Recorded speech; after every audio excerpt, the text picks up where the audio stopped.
Hi guys, so today we're in Mayglass church ruins and cemetery, and there's a particular person that we've come to see today, or the remains of a particular person.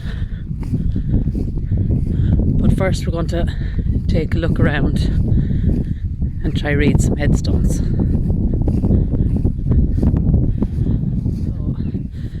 Just up here we have the ruins of the church, and you can see the double bell cut wall, and around the side we have a very Romanesque archway. Right, so I've just found this grave, and has this lovely iron fence going right around it, and I'm going to try and read, and it's Ellen anyway, and there's an 1882 there, but everything else seems to be very hard to read. You can hear the sheep in the background. And this one is 1818, I think, and the name I think is Brian. But just look at that.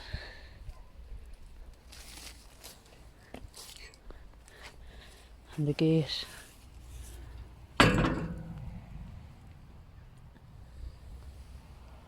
We have some tombs here as well.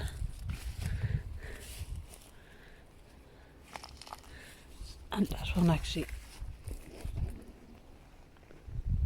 has the cross on it.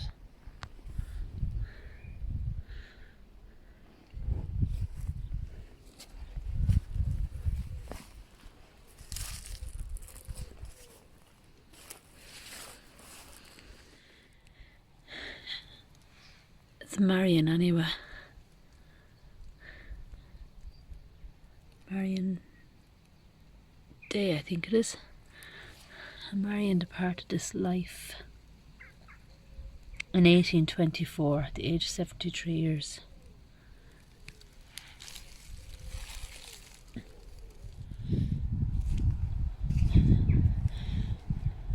And there's the little sheep. You can probably hear them in the background, but there's that iron gate again.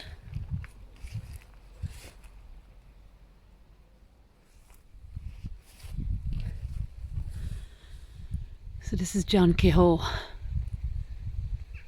and John was 62 when he died in 1801. Mercy on his soul. Also the body of Margaret, and Margaret died in 1810.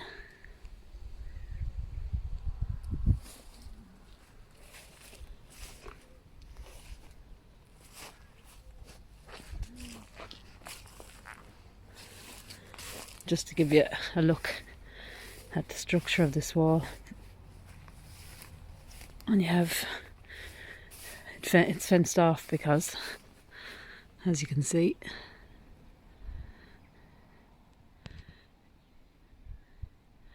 it's been repaired at some stage, but I'd imagine it's quite dangerous, so they have fenced it off. But unfortunately we have little headstones in there.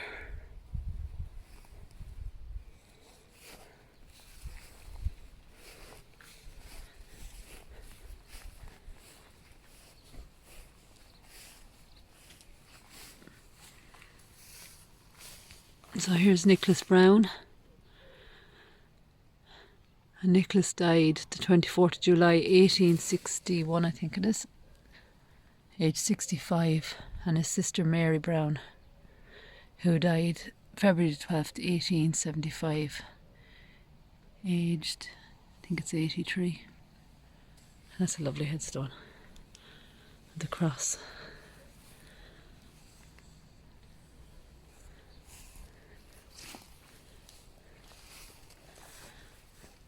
And this is John Stafford, aged 53, Mary Stafford, aged 58, James Stafford, aged 61.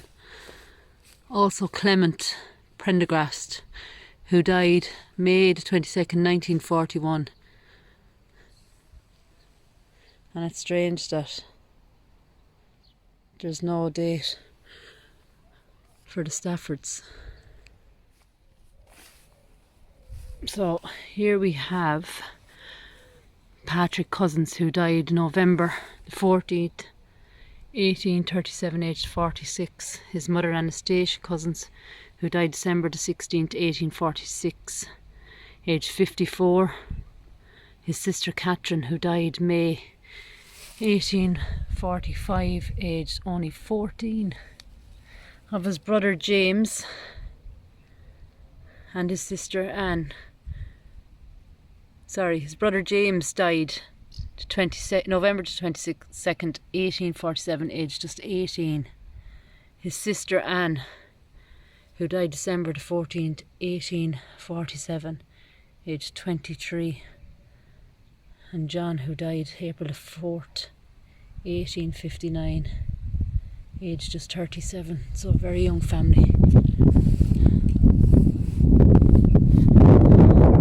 It's getting very windy here, and I think we're in for rain, so I hope you can hear me still.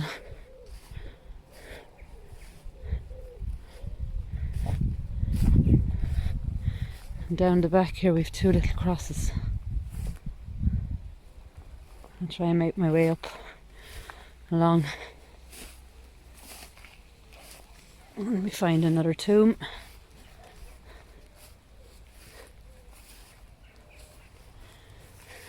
And another grave surrounded by the iron gates.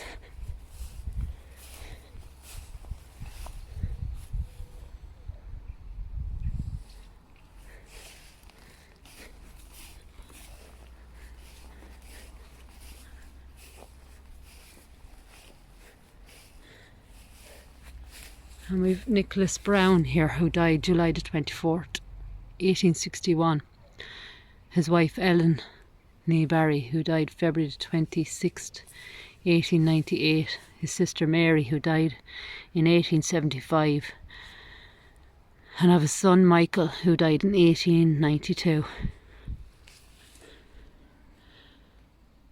And that cross, I'd imagine, is the tallest here in this graveyard, although I do see another one off in the distance.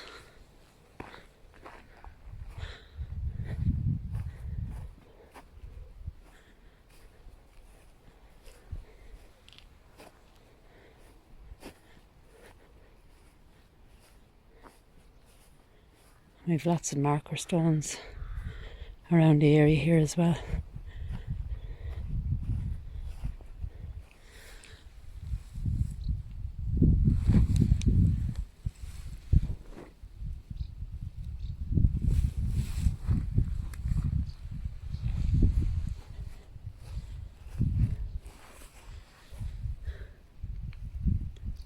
Here lies the body, Anastasia Codd,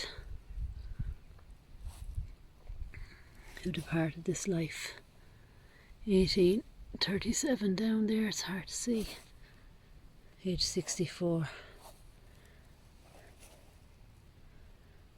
And also her husband Nicholas Codd, who departed this life July the 7th or the 27th, 1843, age 73.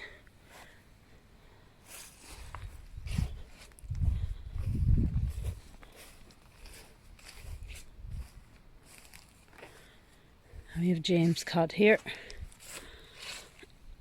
And James died in 1924, aged 83, and his wife Anne. And I think his wife Anne died 1938. And that's another one of those very high crosses.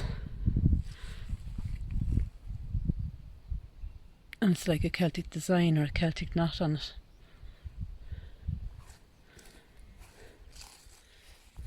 And here we've the tomb, but it's impossible to read from here, and there's no way of me getting in.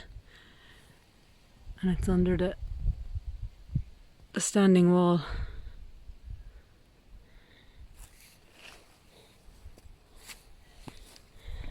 But the real reason for the visit today is about a local man from Bargy Castle, and his name was Bagnall Harvey. Bagnall Harvey was a barrister, and he got involved in the rebellion of 1798.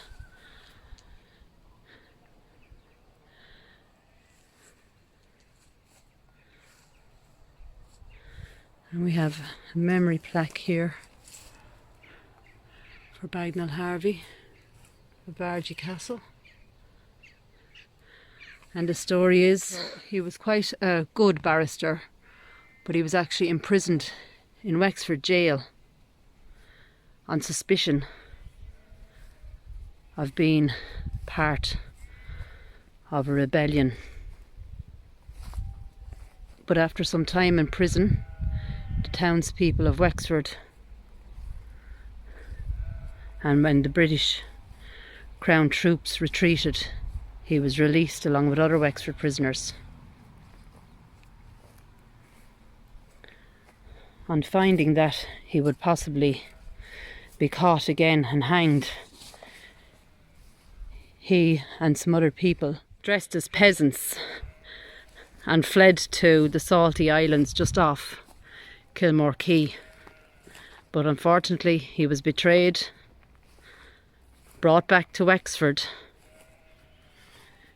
He was hung on Wexford Bridge, decapitated. His body was thrown into the Slaney, and his head, among others, was put up on pikes.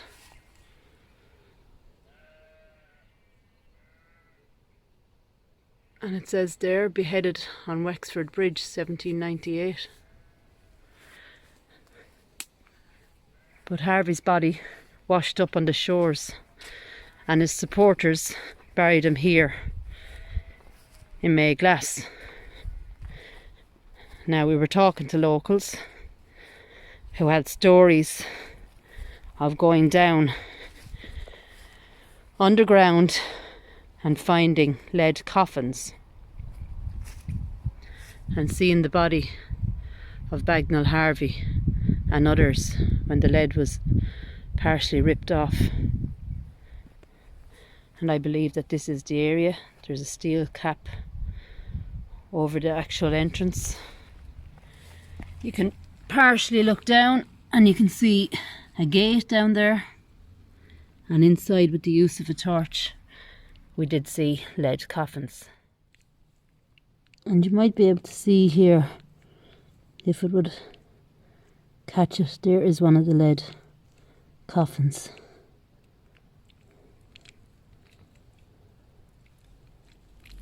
And we have more lead coffins there, but they're unfortunately destroyed, I'd imagine.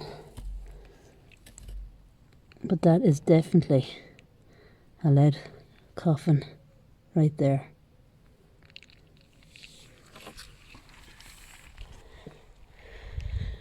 So quite a bit of history from the 1798 rebellion, and a local barrister who got involved in rebellion wars, who was beheaded and then left with his head on top of a pike, as we call them here in Wexford, but it's basically a metal rod with a spear on the top. So he met his death along with others in Wexford. So we've just discovered this, which is another steel cap on the ground, and it goes all the way around.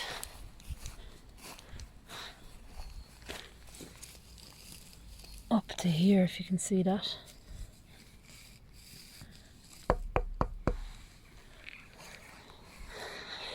And the only logical reason, because it is right beside Harvey Bagnall's crypt, would be that these are also Harvey's here, and possibly this would be an underground passageway and under the tomb, and I can't find any other reason why it would be there.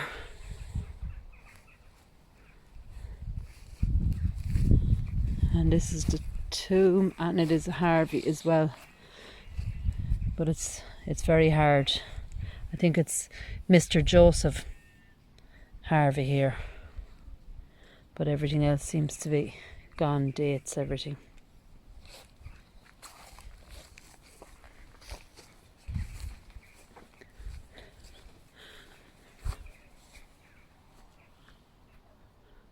That would have been a window at some stage.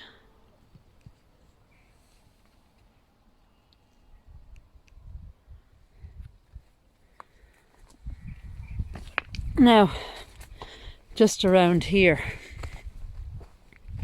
there's another door, or what used to be a door, and inside we have a number of tombs and another gate, and the rails around two more tombs. And we're going to see if we can get near enough to read the names.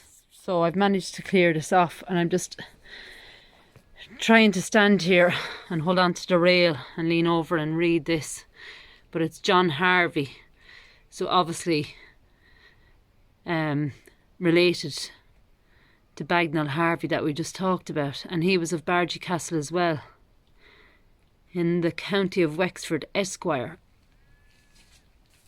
who died the 4th day of June, and I believe that's 1834.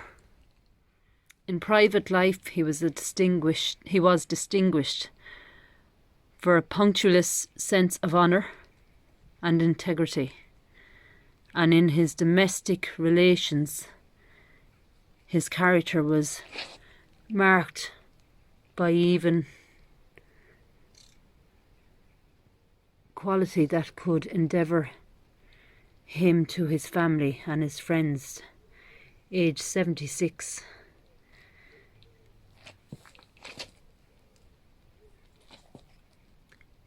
He was the noblest work of God, an honest man. And I hope I've read that correct. So that's John Harvey. So I'm just going to make my way back out again now. Oh, just as I was leaving, I've noticed this headstone here, and it says, "Here lieth the body of William Restrick, a faithful servant in Mr. Harvey's family for 64 years. He died the 6th of September 1821 in his 87th year. The stone is erected by Mr. John Harvey to his memory." So William was a servant in the Harvey family, so all connected. As we make our way back out and just take a final look at the resting place of a servant and of John Harvey.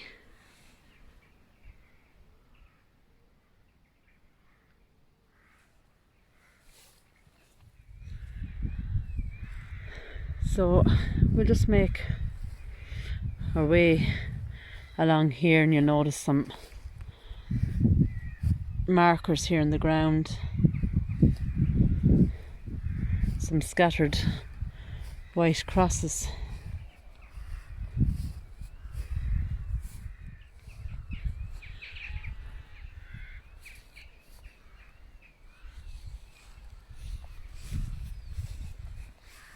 I'm just going to take a walk down to here. These two headstones. See if we can read them.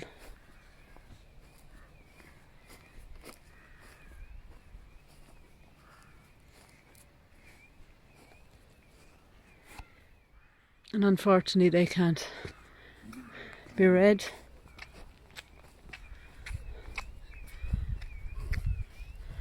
We have this tomb that's completely snapped in half, basically.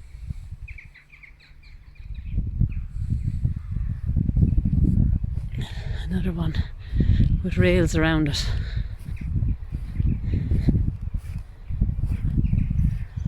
There's an 1896 there.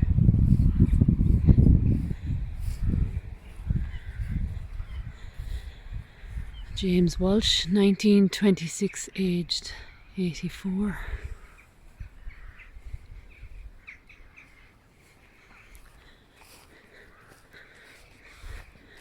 So unfortunately, Mayglass has a lot of younger men and women and children buried here.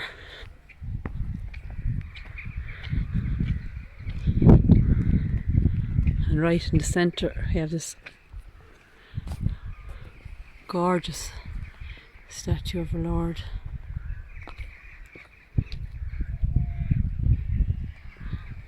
And it just brings us across to the newer graves.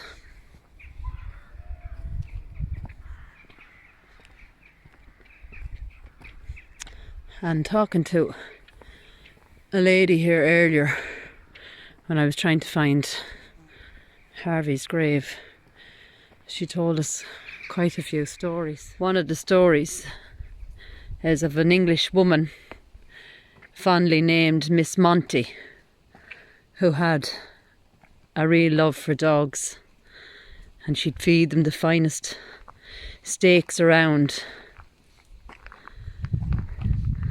And Miss Monty had she wanted to be buried at sea, and she wanted to be buried with her dog.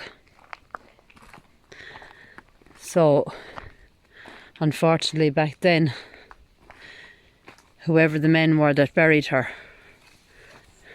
brought her out to Tusker,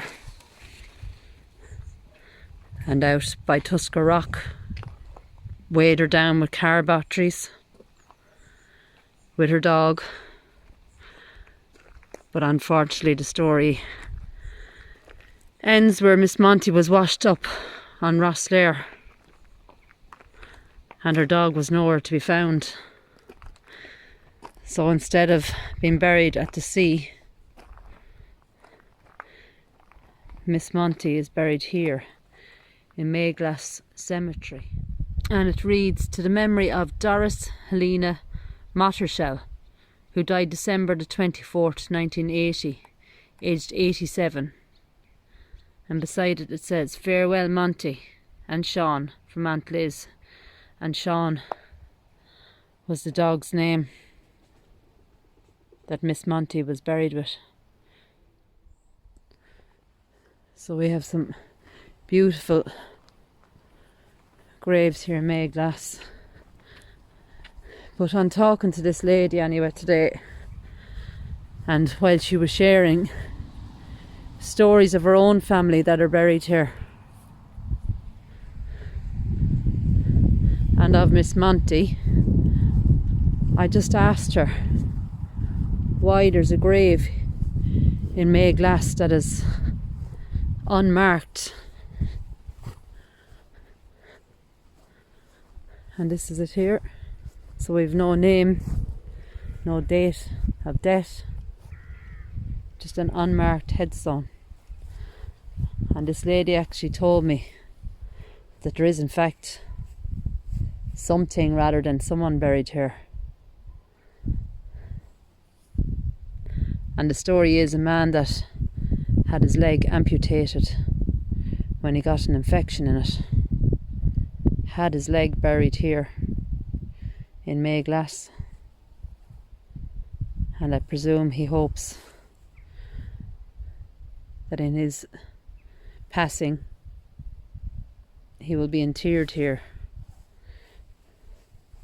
with his leg.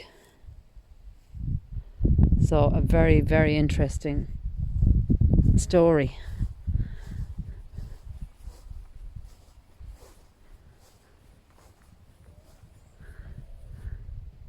So for now, guys,